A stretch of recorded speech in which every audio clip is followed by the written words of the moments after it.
Salve, salve, alunos! Chegamos para mais uma aula de História Geral, isso mesmo. Você que acabou de chegar no ensino médio, com certeza estão vendo o diferencial, o aprofundamento do conteúdo, mais e mais e mais informações. Na verdade, o que vocês viram lá no Ensino Fundamental 2, vocês estão ampliando seus conhecimentos agora no ensino médio. E na universidade, vai ser melhor ainda que vocês irão estender esses conhecimentos através dos livros, através das pesquisas e da própria vivência, tá certo? Na aula de hoje, a aula 18.1, nós iremos falar sobre o renascimento urbano e o renascimento comercial. Nós estamos na Idade Média, certinho? Bom, claro que a aula de história é uma viagem que o aluno faz no tempo. Mesmo estando no presente, ele volta à sua memória, ele tenta reconstruir o passado na sua mente. E é isso que é o bacana. Tá? Quando o professor está falando, o aluno está imaginando como teria sido o passado. Mas para isso, eu vou estar explicando aqui a aula e você abra o teu caderno. Já abriu? Ok, beleza, perfeito. Bom, aí você coloca a data de hoje, que é a data da aula, e depois procura anotar tudo aquilo que você conseguir pegar. Eu estou aqui explicando, você anota. Eu estou aqui explicando, você anota. Para que isso? Ah, professor, para que eu vou anotar se eu posso rever a aula 2, 3 vezes? Bom, rever a aula, o material que foi preparado, é uma coisa. Agora, a explicação do professor é outra. Então, procure anotar as explicações para quando vocês chegarem no período da prova, aí vocês vão pegar o caderno, todo o rascunho, toda a revisão que vocês tiveram, aí vocês irão ler e irão se preparar muito bem para a prova. Tá certo? Esse é o nosso combinado. Tudo bem? Na aula de hoje, então, aula 18.1, joga na tela. Olha só, renascimento comercial e também urbano. 18.1. Aluno, na aula de hoje, eu irei abordar com vocês o renascimento, ou seja, o renascer. Porque já tinha surgido, já existia o comércio. Aí depois ele, deu uma trégua. De repente ele sumiu. Aí ele, renasce, ressurge em um outro ambiente. Por isso que fala renascimento do comércio. E também o renascimento do artesanato. Já existiu o artesanato. Aí ele deu uma parada, certinho? Aí depois ele volta a ressurgir novamente. Por isso que se fala renascimento tanto do comércio como também do artesanato. Também, na aula de hoje, eu já irei abordar sobre o que vem a ser o mercantilismo. Quais foram os principais países que usufruíram desse sistema de comércio. Vou também falar sobre as cidades. Elas nasceram através dos burgos, que são os muros dos castelos. Na minha explicação, eu vou deixar isso bem claro. E também irei abordar sobre a nova classe social. Nós temos a burguesia, o comércio e o conflito com a igreja. Aí entra a influência da igreja na Idade Média. Bom, veja, senhores, nessa renascimento do comércio e do artesanato. Nessa imagem, por favor, isso, me coloca nessa imagem. Eu estou andando pela imagem. Abre mais ela, pode ser? Joga e pode estender ela assim, bem grande, que eu vou ficar passando. Não dá? Então tá bom. Bom, olha só, aluno. Nesse caso aqui, o que vocês observam é uma feira. Uma feira que está acontecendo. Aqui está se vendendo de tudo. Cabra, boi, artesanatos, legumes. Aqui está sendo negociado. Os preços acabam sendo tabelados entre eles, a criação da moeda. Tudo isso tem surgimento, tá, aluno? Um ambiente como esse é um pequeno aglomerado de pessoas que acabam produzindo o excedente. Eles levam para um local, para as ruas, e passam a vender. Nisso, quase todas as pessoas terão a mesma ideia, porque vai sobrar o excedente. Eles plantavam para se alimentar, mas o que sobrava também não dava para deixar estragar. Então, por que não negociar? Por que não vender? Então, assim, levava esses produtos para o local, para uma feira, e ali se negociava os preços. Vocês imaginam, eu crio porcos. Você cria galinha. Vamos trocar um porco por uma galinha? Bom, no princípio, pela necessidade, até que ia. Vai depender muito do negócio. Mas espera aí. Um porco dá para alimentar 10 pessoas. Uma galinha só dá para alimentar 2 pessoas. Então está havendo um preço desigual aí. Para não haver esse tipo de discussão, acabaram criando uma moeda de valor. Ou seja, o porco ele vale X ao quadrado. A galinha vale X. Claro, o porco, por ser maior, grande, alimenta muito mais pessoas, então dá para se negociar assim. Então se cria um preço maior para o porco e um preço menor para a galinha. Assim eles irão chegar em um acordo de uma moeda. Assim irá surgir a moeda no mundo. Até então eram feitas essas trocas. Vejam, senhores, aqui o comércio vai ressurgir. O artesanato também vai ter. Mas, professor, o que de fato de artesanato? Bom, se fazia lá um recipiente para carregar água, um recipiente para guardar comida, um recipiente, não vamos dizer vasilha, prato, colher, não, recipiente, instrumentos. E aí, claro, com a criatividade, eu vou vender esse pote, por exemplo, esse recipiente para água.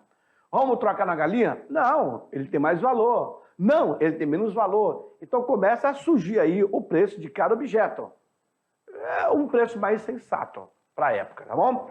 Por isso que o ressurgimento do comércio, ele é muito importante. Ele vai ser importante para a economia, ele vai ser importante lá na frente para o surgimento do capitalismo. E aí as coisas começam a ter seus valores em questão monetária, em questão de valor. Tá certo? Bom, na sequência, eu tenho aí, joga no quadro, o comércio, ele vai ganhar significativos impulso com a melhoria do meio de transporte. Por quê, professor? Vocês imaginem carregar o produto, transportar o produto em lombo de humano? É muito cansativo, haja gente para poder carregar. Aí, claro que com a melhoria do transporte, de tração, como o boi, como o cavalo, aí vai ser muito mais eficiente. O desenvolvimento do artesanato urbano e o maior contato com os povos orientais. Aí você imagina, eu coloco ali mulas para poder carregar o meu produto até a região do Oriente. Imagine, senhores, se eu estou levando esse produto, cara, o que vai acontecer? A minha carga ela vai chegar para o Oriente. Esse contato, eu vou vender esse produto. Ao mesmo tempo que eu vendo para o Oriente, eu também compro o produto do Oriente. E eu trago para o Ocidente. E começa então a haver aí uma troca de cultura também. Vejam, no gráfico que foi colocado aqui embaixo, eu tenho aí no ano 1000, quantos habitantes já existiam naquela área? Olha, 22 milhões de habitantes, depois no ano 1100, 25 milhões de habitantes, no ano 1200, olha, a cada século vai aumentando o quantitativo de gente, a cada século, certinho? Ó, de 100 em 100 anos, vai aumentando gradativamente. Se você pegar em 300 anos, olha o tanto que aumentou, quase 60%. Professor, mas a que se deve isso? As condições de vida que passaram a melhorar.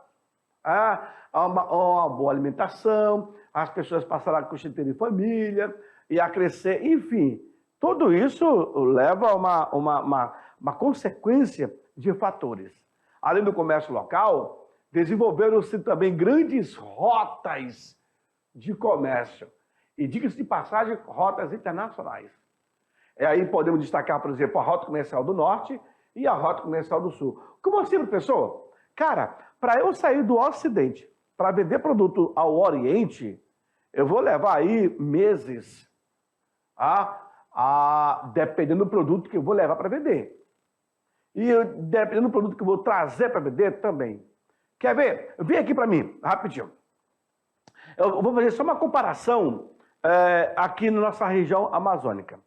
Quando os bolivianos, eles desciam lá do altiplano, Cochabamba, Sucre, La Paz, eles vinham pelos rios andinos, descia até o Mamoré, aí vinha pelo Mamoré, desaguava no Madeira, só que é o seguinte, eles vinham aí com 50, 90, 120, 150 canoas enormes, canoas grandes, cheias de produtos que eles estavam trazendo lá de sua região. Então, chegava até o Mamoré, aonde tivesse um obstáculo natural, uma corredeira ou então uma cachoeira, o que eles faziam? Atracavam na beirada, tirava todo o produto,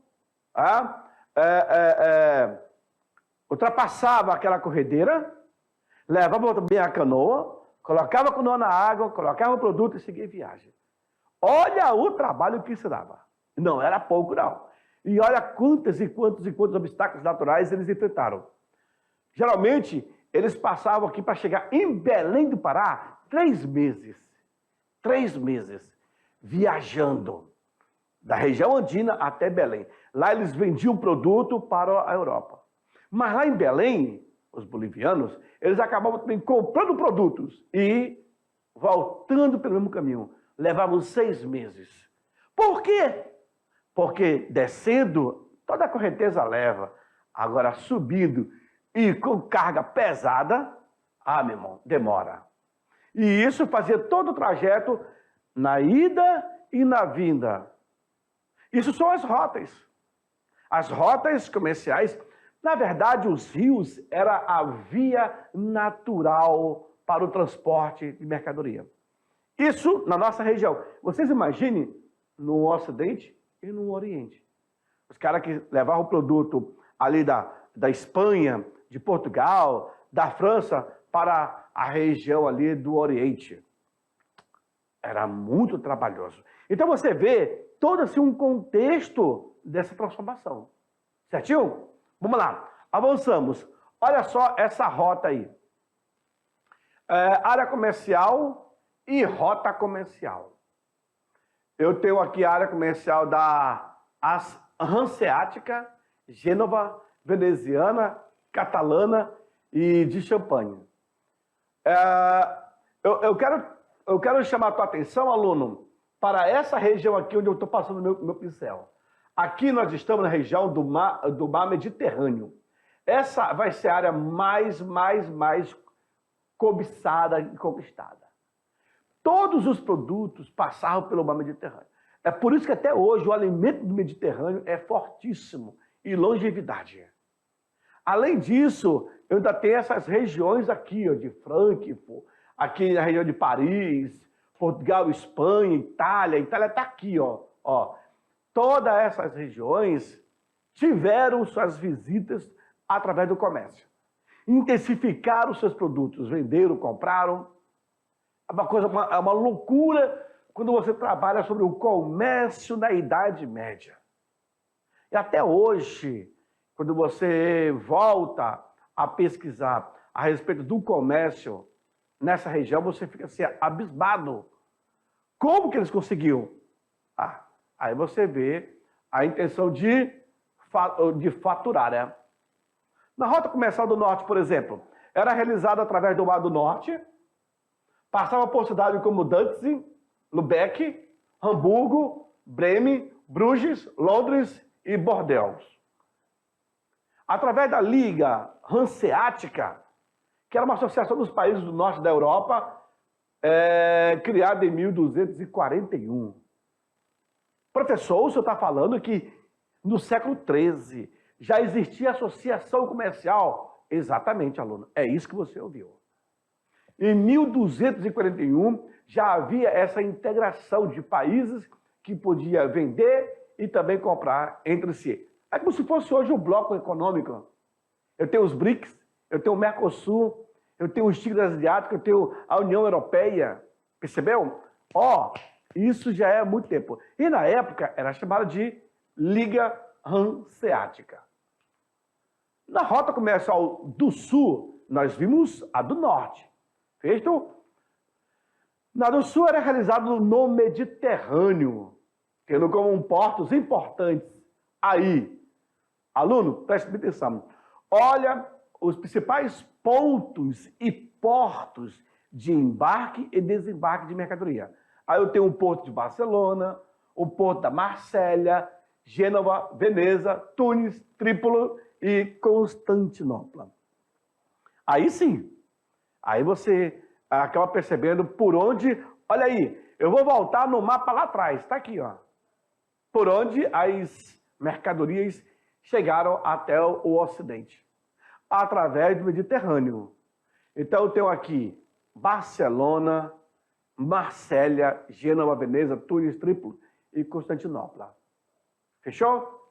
Os comerciantes mais atuantes foram os genoveses e os venezianos, ou seja, de Gênova e de Veneza, que importavam as especiarias, como o cravo, a canela, a noz moscada, a pimenta do reino, a gengibre e outros produtos que davam um outro paladar ao alimento.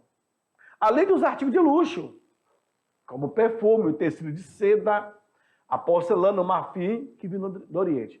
Me joga na tela.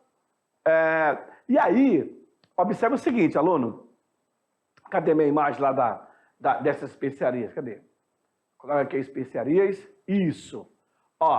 Um dado interessante. Professor, desde a primeira série, lá no Fundamental 1, Fundamental 2, eu sempre ouvi falar sobre as especiarias. Mas o que é? Gente, as especiarias são produtos de várias naturezas. Pode ser produto de luxo, pode ser produto da culinária. E quando se fala da culinária, por exemplo, a pimenta. Mas por que pimenta, professor? Por que noz moscada? A gengibre, etc. Vejam só. A pimenta.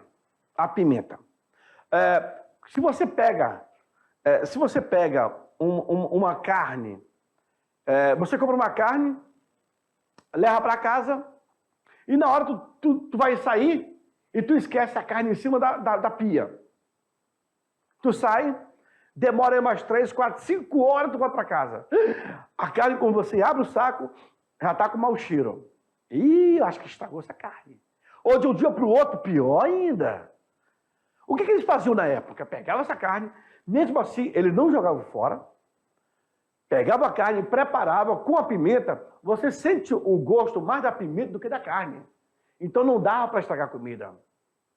Mas eu vou salgar a carne. Você salga a carne. Mas se você comer a vida inteira carne salgada, nossa, o teu organismo não aguenta mais.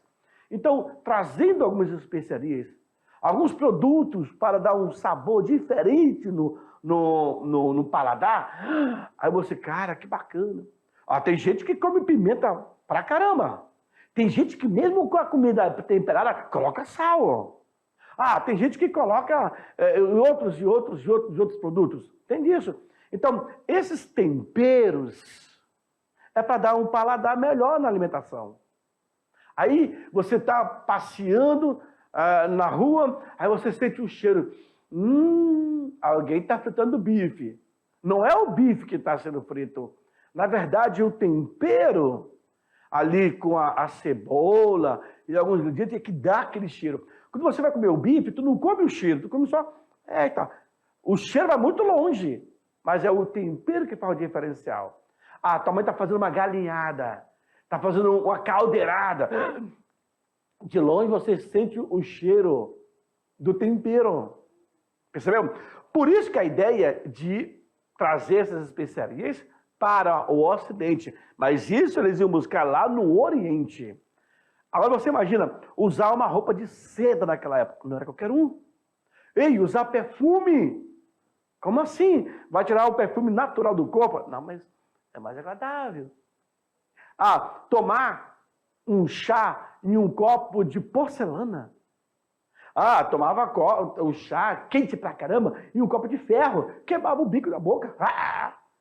Aí, o Ocidente, inclusive, inventou a faiança, que é uma semelhança da porcelana.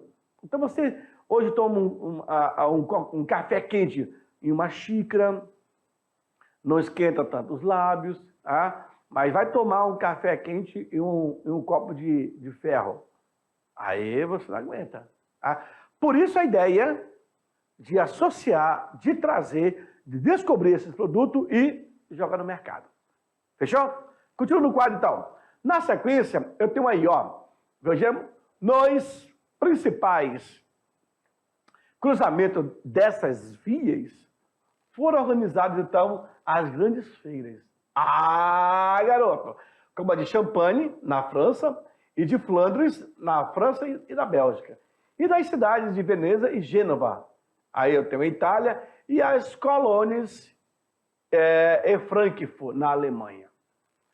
Nas principais vias, nos principais encontros desses mercadores, acabou se criando as feiras. Olha aí, as feiras. E dessas feiras irão surgir as cidades. Fechou com 10? Ok. Bom, se das feiras surgir a cidade, e as principais cidades serão essas daí, ó.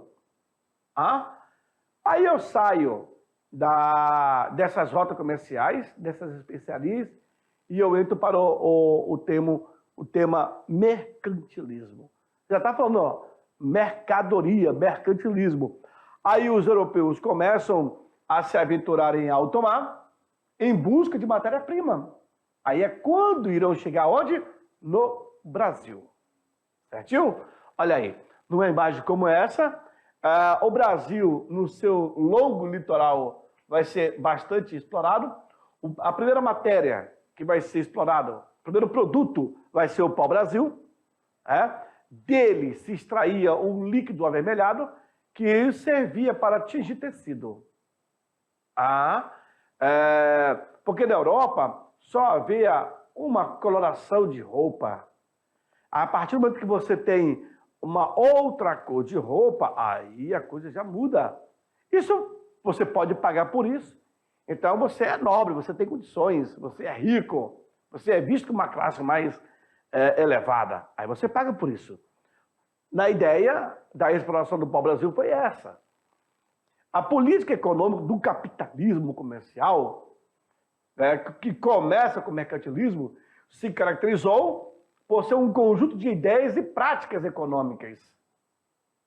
Essas práticas econômicas foi adotada pelo Estado absolutista. Aquela que o rei acabou tomando todo o poder e governava de forma absoluta ou sozinha. Claro, tudo isso pelo estímulo da expansão marítima e também colonial. A partir do momento que eu me aventurava em alto mar, eu acabava, então, conquistando colônias e eu explorava a matéria-prima dessas colônias. Foi o que aconteceu com o Brasil e Portugal. Quando o Brasil passou a ser explorado pelos portugueses, estabelecendo ali um monopólio. Brasil, por exemplo, os portugueses exploravam a colônia brasileira. Nenhum mais outro país poderia explorar. Existia um monopólio. Era o famoso pacto colonial. Esse monopólio era política e mercantilista naquela época. Ou seja, eu descobri, é eu que tenho que explorar. O mercantilismo emergiu e se vigorou na Europa entre os séculos XV, XVII, XVIII, adquirindo em diversos aspectos a depender da região e do tempo que se localizava. Por exemplo, as características do mercantilismo. Voltado para o colonialismo, voltado para o metalismo, e esse metalismo é de metal, é isso mesmo, Metalismo, metal, o ouro e a prata.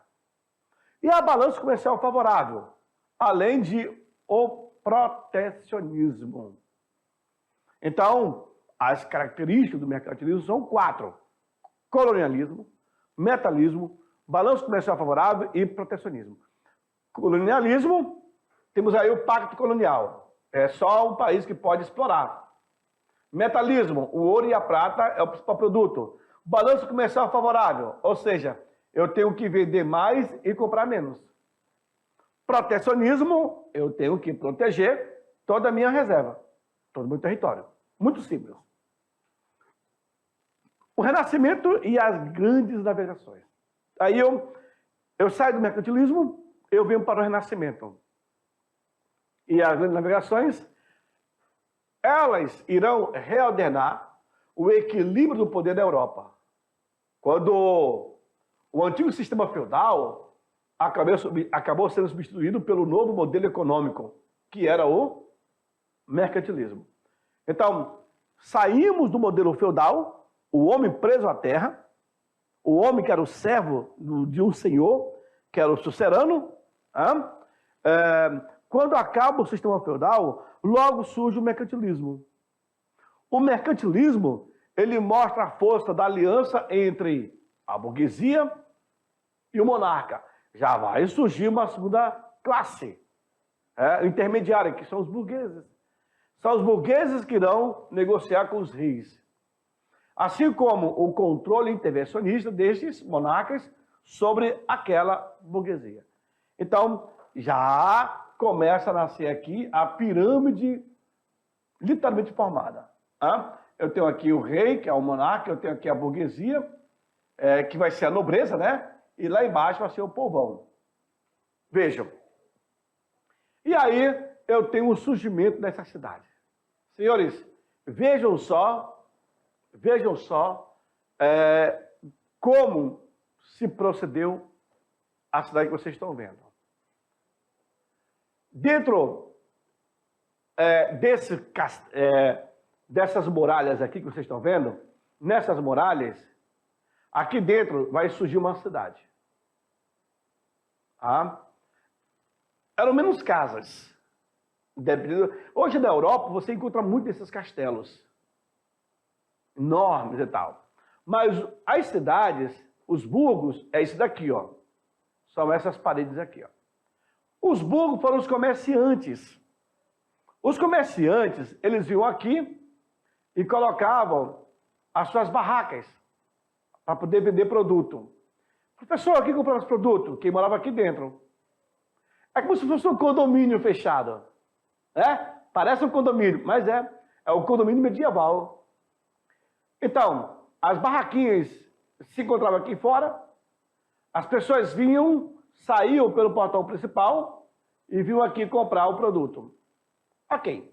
Naquela época existia um povo chamado bárbaros. Aqueles que não tinham uma civilização específica.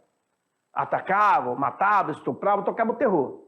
Quando os bárbaros chegavam para poder roubar o produto, eles literalmente recolhiam tudo e corria, pedia apoio do rei, e o rei abria a porta e eles ficavam aqui dentro. O rei dava proteção. E aí, quando eles iam embora, eles voltavam a fazer. Então, tudo isso aqui.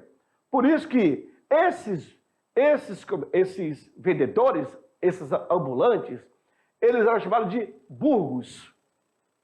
E esses vendedores, eles começam a crescer na venda do seu produto, e esses burgos se tornam uma classe, chamada de burgueses.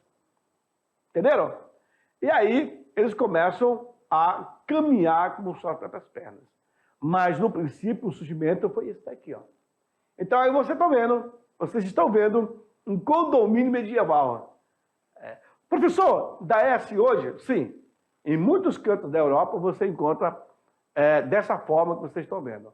As cidades sendo protegidas por muralhas. Vamos lá? Seguindo. As cidades medievais surgiram das proximidades das rotas comerciais, nas regiões das feiras ou junto aos mosteiros, castelos e catedrais. No início, grande parte dessas cidades eram cercadas por altas muralhas, expliquei, construindo um núcleo urbano fortificado denominado de burgos. Olha aí, as cidades tornaram-se locais onde havia segurança e liberdade, principalmente isso, para aqueles que desejavam romper com a rigidez da sociedade feudal. É o condomínio fechado. Diz um antigo ditado alemão: o ar da cidade torna o homem livre. Aí, aluno, já escreveu isso daí? O ar da cidade torna o homem livre. Mas é bom entender que isso aí nós estamos num período da liberdade feudal, quando o mercantilismo surge e dá oportunidade a essas pessoas livres do sistema feudal. A nova classe, então, começa a surgir. Tá aí os burgueses. Veja aí. Eu mostrei logo no início aquela feira, troca de objetos e vendas. E aí uma classe então surge que são os burgueses. Nós estamos numa feira, aí estão sendo vendidos produto, estão sendo negociado, prestação de serviço, uma série de coisas. Então, a burguesia, ela chegou para tomar o seu espaço. Vejam, os habitantes que viviam nos burgos, basicamente, comerciantes e artesãos, eram chamados de burgueses. Percebeu, aluno? Os habitantes que viviam nos burgos eram os comerciantes e os artesãos. Era uma classe econômica que produzia, que vendia, que adquiria riqueza. Esse povo eram chamados de burgueses. Muitas cidades pagavam impostos ao senhor feudal. Em troca de quê? Em troca de proteção militar e de liberdade entre os cidadãos. Veja, muitas cidades pagavam impostos ao senhor feudal. Em troca, os burgueses exigiam o quê? Exigiam direito de livre comércio, proteção militar e liberdade entre os cidadãos. Tudo tem o seu preço. Tudo tem o seu preço. Comércio e conflito com a igreja. Agora vai haver aí um problema. Professor, por que o comércio vai entrar em conflito com a igreja? Bom, porque a igreja ela vai querer uma fatia disso. A igreja vai dizer o seguinte: cara, você está ganhando dinheiro pra caramba, mas se você não contribuir para a igreja, isso já passa a ser pecado, né? A igreja então começa a associar esse ganho. Mas se você contribuísse para a igreja, ela te defenderia. Mas se não contribuísse, ela então vai combater. Nesse caso aqui, com o conflito com a igreja, os grandes pensadores vão se articular na intenção de chegar a um acordo. Até que ponto vai ser pecado a usura? Até que ponto a ganância ela vai ser pecado? Lembrando, senhores, que a Idade Média, o homem era preso a esse conceito religioso. Então havia uma obediência, um medo muito grande de não provocar a fúria de Deus através da igreja. Lembra, senhores, vem para mim aqui. Lembra, senhores, que 98% da população da Idade Média eram analfabetas. Então as pessoas tinham medo. Quer dizer então que se eu não apoio a igreja, se eu não pago o dízimo, se eu não contribuo, eu estou pecando? Com certeza. Vejam, nós temos vários pensadores da época que é favorável à igreja, e outros que criticam a igreja. Porém, ela é soberana. Quando nós estamos na alta Idade Média, que é do século V ao século XI, abaixo da Idade Média, do século XI, do século XIV, XV, a igreja ela domina, senhores. Depois que ela vai começar a ficar mais maleável, afrouxar um pouco a mais, mas ela tem poder durante toda a Idade Média. Então era necessário saber o que era pecado e o que não é pecado. Mas aí eu vou deixar essa incógnita para vocês pesquisarem, busquem informações, se aprofunde, tá bom? Olha lá, na sequência, o que eu tenho aí? O principal objetivo do sistema mercantilista era o lucro. Entretanto, para a Igreja Católica, havia um grande conflito de interesse, visto que o acúmulo da riqueza era condenada pela Igreja. Ah, eu não podia então guardar dinheiro? Não, isso é avareza. A Igreja Católica era detentora, veja aí, alunos, a Igreja Católica era detentora de grande poder da época. Mas seus poderes seriam reduzidos após o vendaval da Reforma Protestante, desencadeada aí por Martim Lutero, que era da própria Igreja Católica. Certinho? Então, quem estava ganhando dinheiro, muito dinheiro, e dava apenas uma mixaria, os míseros trocados para a igreja, ela começa a combater. Por isso que ela vai passar a condenar a usura. Condenar a usura para o civil, para eles não. Vejam, a própria Igreja Católica era extremamente rica. A Igreja Católica era extremamente rica. Tudo isso se mostrava contraditório, porque o seu julgamento sobre as práticas mercantis, sobretudo perante os burgueses, não condizia com a própria realidade. A igreja falava uma coisa e pregava outra, marcada inclusive pela opulência da riqueza. Uma destas religiões que se destacaram encontrava-se o calvinista, de João Calvino, na qual o trabalho honesto elevaria o ser humano ao céu. Assim dizia João Calvino. O trabalho honesto vai levar o ser humano ao céu. As vendas de indulgência, no caso, perdão, cargos do clero e das mentirosas relíquias sagradas, além da corrupção e da quebra do celibato, acabaram por propiciar novas religiões que diminuíram o poder da Igreja Católica logo após a Reforma Protestante. O que vai favorecer o sistema mercantilista.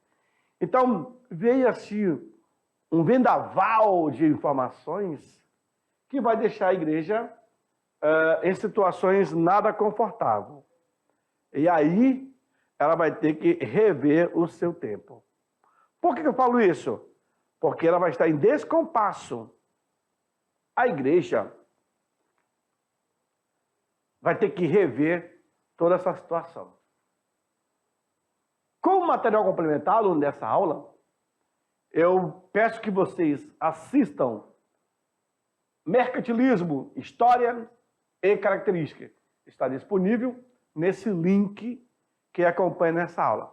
Dê uma assistida que vocês vão entender um pouco mais sobre esse processo que aconteceu durante a Idade Média. Mas não sai daí não. Eu vou ali rapidinho tomar um cafezinho e já volto para fazer aquela revisão de 5 minutos. É jogo rápido. Até daqui a pouco.